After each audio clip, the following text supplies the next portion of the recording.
So after last week's exciting conclusive episode of our boy Wataru trying to fall in love with this girl, we have a lot to look forward to this episode, and it delivers in a way that you kind of expect from this man's luck, but at the same time, it leads to another chain of events that definitely could be interesting going forward from here, as in Wataru being almost a mentor in a sense. So before we get into the depth and kind of talk about how I feel about this, let's talk about this week's episode. So we start off with Wataru and Fuka, and they're freaking at the beach, and they're kind of enjoying it, and they're out together, and this is kind of like preempting what happens after the intro of the episode. So this is kind of later on, but they get you going on this, and we see those two hanging out, kind of waiting for a train to come by, and she notices that he's still wearing that handkerchief that she gave to him, and she pretty much says the fact that she gave him that handkerchief because she felt that it represented his personality. So he's sitting at work, right? Because we get to this flash that I believe is before that.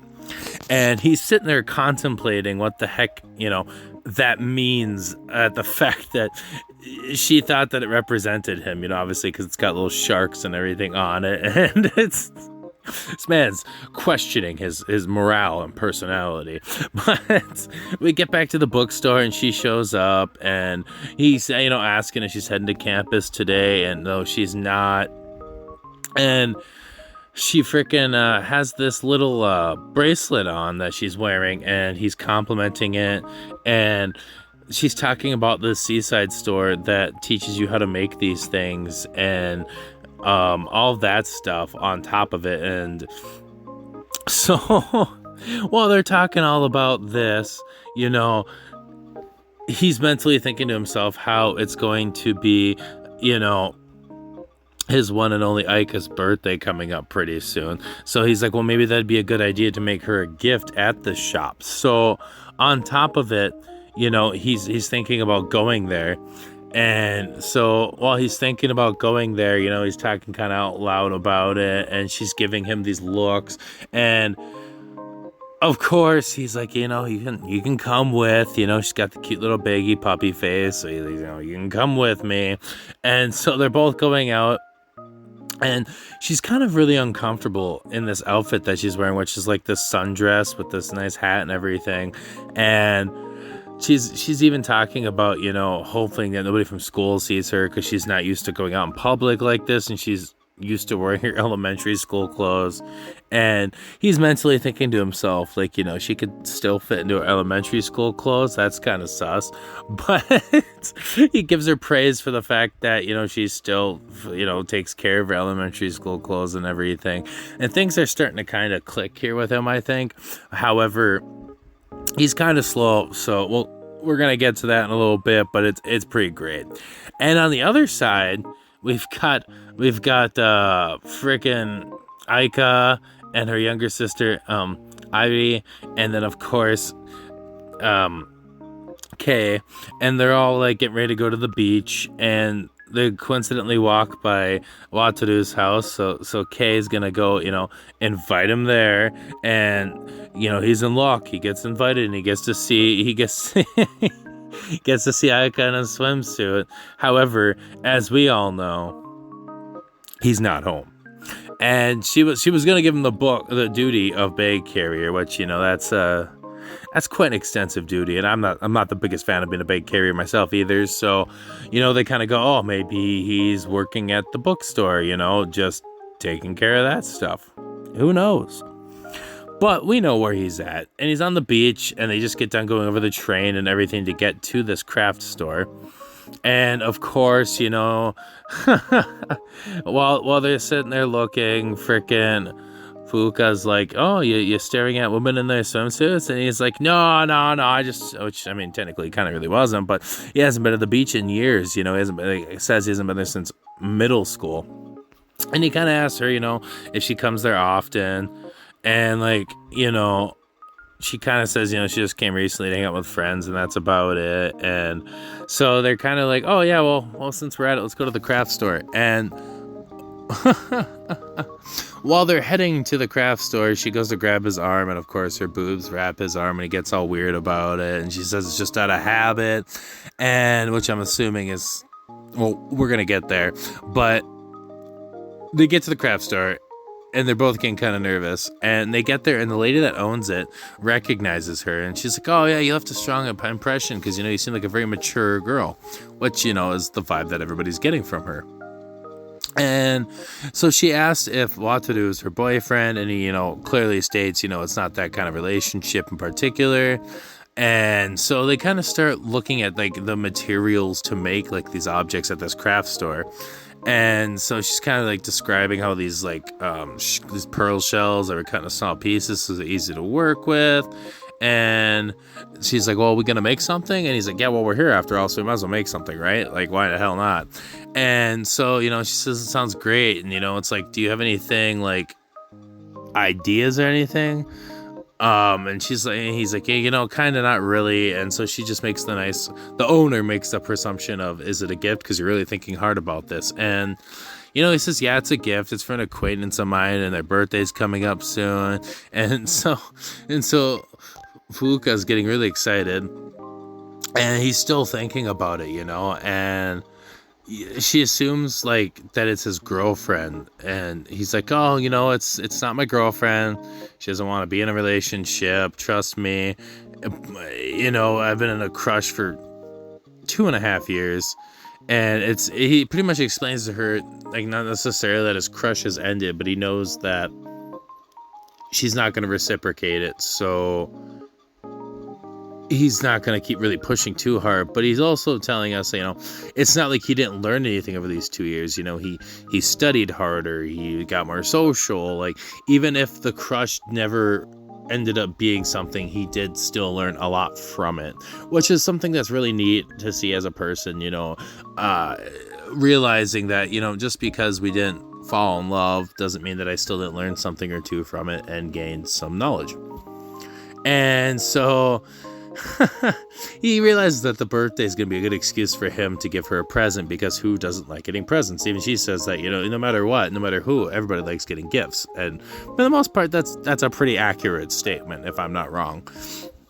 And while that's all being said and getting built and out of the way, we flash back to the other group at the beach, and we see Ida and Kai pretty much just kind of playing around with these beach balls, and like they're gonna race to the ocean. You get a little fan service of Kay's booty, and when they kind of get done and run back to the umbrella where Aika's at, and she's been relaxing, and she's like, feels really bad that Kay has been doing all this stuff with her little sister, and she tells her, no, it's fine. You've been freaking taking care of your sister this whole time. I've had club, and I like to work out on my days off, which is a good friend.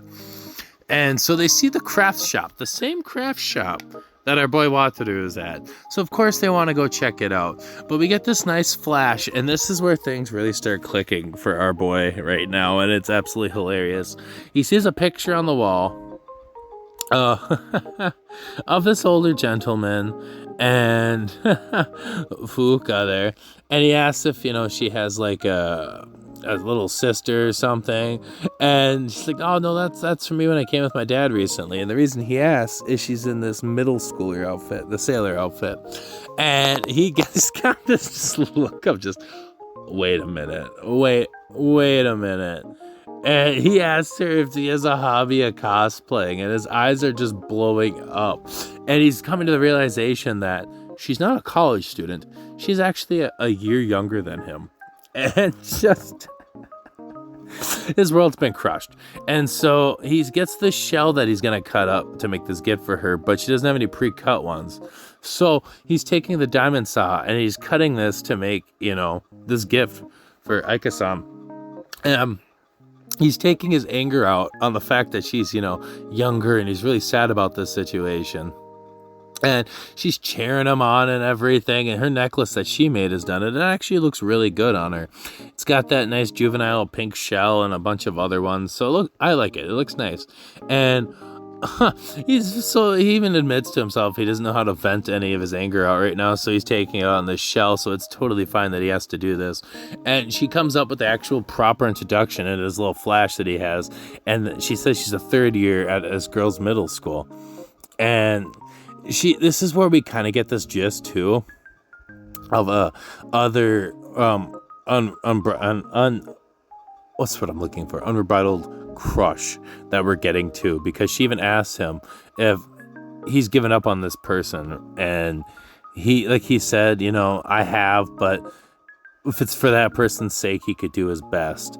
And so she kind of gives him this nice little cutesy look, and he tells her, maybe when you fall in love, you'll understand too. And he also mentions that, if he didn't have this love, that he would probably have stayed more like a child. And you can get this vibe that she definitely has a crush on him, like super hardcore. And it's like this sad revolving circle.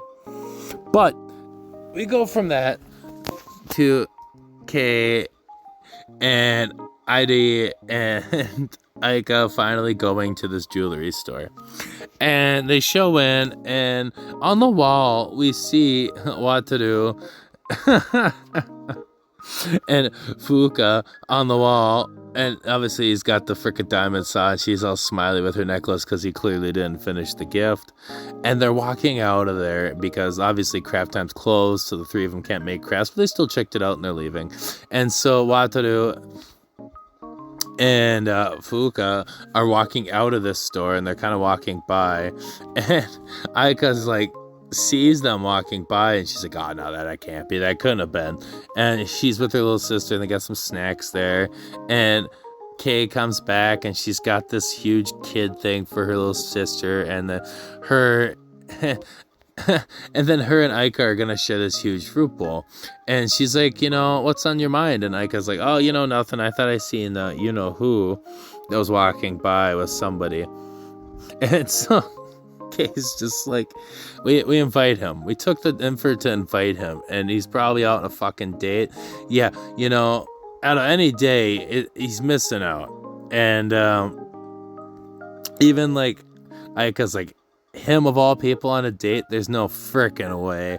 Like, you can tell she's just kind of jealous, just straight jealous and in denial. But at the same time, she's totally right, because even though he thought it was kind of a date but not really a date, it turned out to be the opposite end of what he thought. And she feels bad because, well, we're back to Wataru and Fuka, and she's like, she feels bad because she has a curfew. And she kind of questions everything about how the fact that, she's like, when I become a high schooler, I also fall in love. And for some reason, like, Wataru even gives this, like, mature answer of, you'll be fine. You won't have the emotional leeway to be scared. And, it's worthless to worry about the timing of it, because when you fall in love, you fall in love. And there's no need to rush it. You know what I'm saying? And he does a really good job of, like, saying that, even for a man that technically never exactly got love or reciprocation.